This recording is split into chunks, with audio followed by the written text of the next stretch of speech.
Okay, let me tell you a little dream about volcanoes. I've been sitting on this dream for about a month. I'm convinced that it's not metaphorical. After some of the things that I've received, I've got to believe that this is an event that's coming. I don't know how soon, but it's important for me to share it for a couple reasons. But this is not a scare tactic. I just want to tell you about this dream that I had, and how I think it's playing into something that we should be aware of. I had been getting some signs about volcanoes with my good friend Elizabeth, who also gets some of the exact same signs that I'm getting at the same time. So we were getting things about volcanoes. It started with a song that I get woken up with songs, and I just thought it was a little love song that God was sending me. I thought, oh, that's so sweet. But it was about two volcanoes erupting. One singing that he wishes he had a mate, and then an underwater volcano erupting and them coming to meet. It's from a short, like before Moana or something. But I just thought it was a sweet little love song looking at the lyrics, but it was about two volcanic eruptions. Later, my friend Elizabeth starts seeing volcanoes, like on a license plate, and then we get our nails done, and we check our colors that we picked, and mine ends up being lava, you love it. And just a couple other things. We're starting to see volcanoes. So one night I knelt down by the side of my bed and I said, God, I don't know what you're trying to say with volcanoes. I'm looking in the scriptures. I'm trying to find the volcano things. Can you help me out? Because I don't know what this means. And that next morning, August 15th, I was woken up at 6:40 in the morning with this dream. It was that I was going to see a movie in the theater about the end of the world. And I was with a female friend, undescribed female friend. Usually they represent angels. And we go and we're sitting not in the seats, but like up under the volcano in the front of the auditorium. And even though it's a movie, I was looking around and I said, if this thing's going to erupt, I don't want to sit here. So we moved back a couple rows. And of course, the volcano erupts and I see the lava, I see the things. But as I'm watching the volcano, the west side of it crumbles and falls into the water, falls into the sea. Then there was a second volcanic eruption. It was a shorter, squatter volcano. And all I saw was smoke. I didn't see any lava, just lots and lots of smoke coming up out of the volcano. There were some other things that I haven't got enough confirmation to really figure out what's going on there. I saw China and a lot of violence. I saw nations with borders, like nobody could get into each other's country, like everything was sectioned off. Just some crazy stuff, but that's not important for this. I want to focus on the volcanic activity. Very shortly after that, my mother sent me a sermon. We often share people that we enjoy listening to, and it took me about a week to get to it, but once I finally listened, about 10 minutes in, he starts talking about this volcano and this volcanic eruption that happened in the 1970s or 80s from a volcano in the Canary Islands.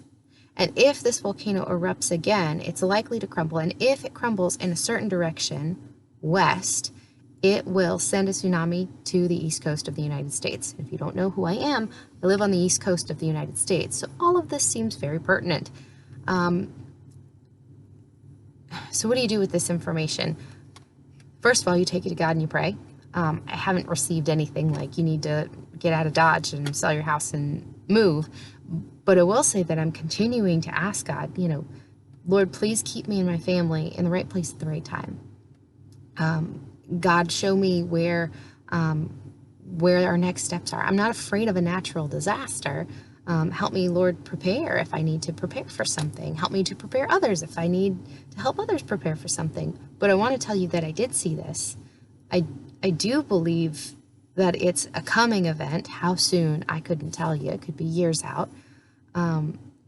But if you're the kind of person who believes that God gives dreams to people still, like he did in the Bible, because there's lots and lots of examples of people dreaming in the Bible, then I want you to take this to God and ask him, is there something I need to be prepared for? Are me and my family prepared?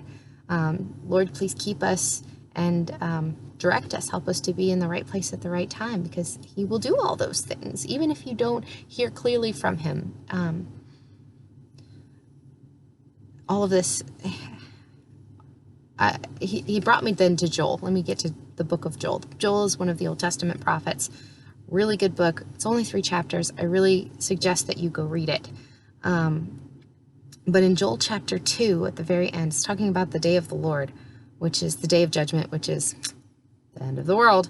So he talks about, and afterward I will pour out my spirit upon all flesh, and your sons and your daughters shall prophesy, your old men shall dream dreams, your young men shall see visions, even upon the men servants and upon the maid servants in those days I will pour out my spirit. Jesus quotes this in the Gospels, and it's important to recognize that it's not making a distinction between men and women. It's not making a distinction between class, middle class, servant class.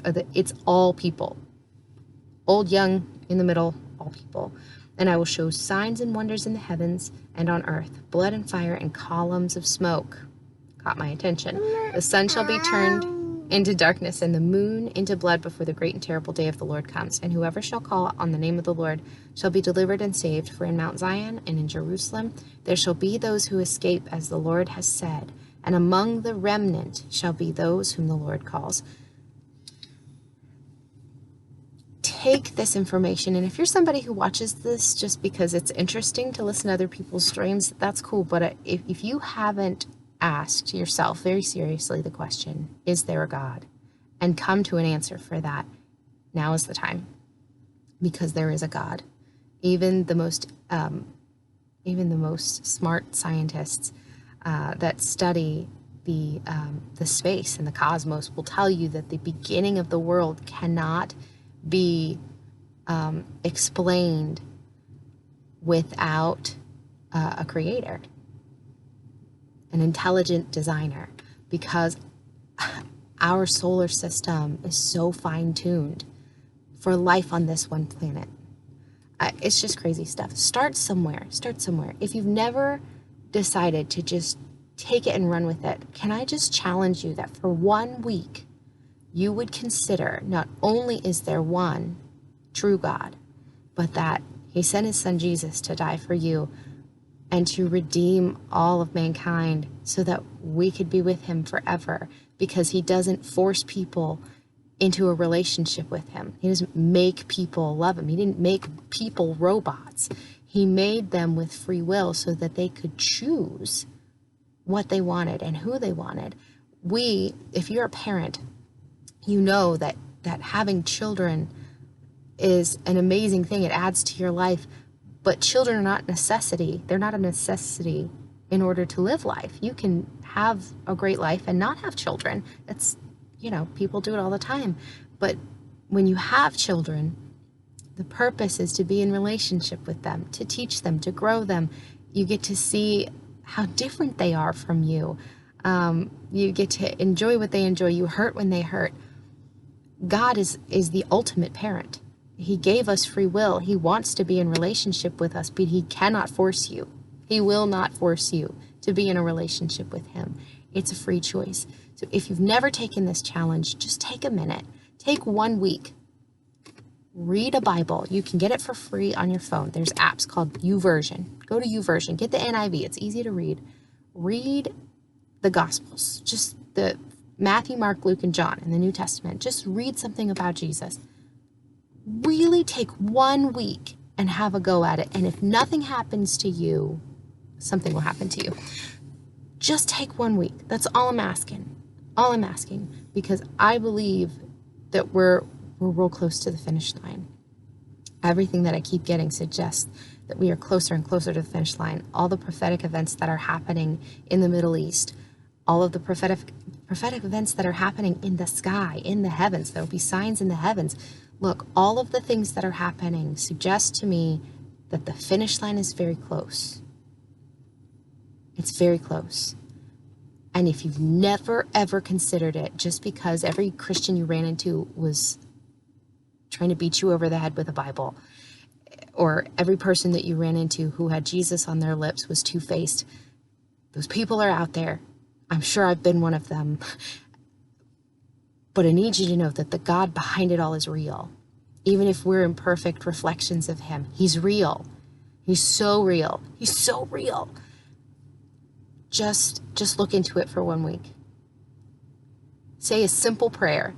God, if you're real, show me. And then just for 1 week, just make sure you do that every night for 1 week. God, if you're real, show me. And open a Bible at least once a day. Just one verse once a day. I guarantee you he'll show up.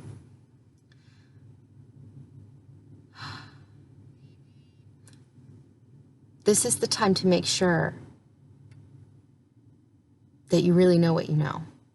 Not just for people who've never met God, but also for those of us who are running the race, who are in this, who believe in Jesus Christ. Stay close to him. Don't be led astray. Stay close to him.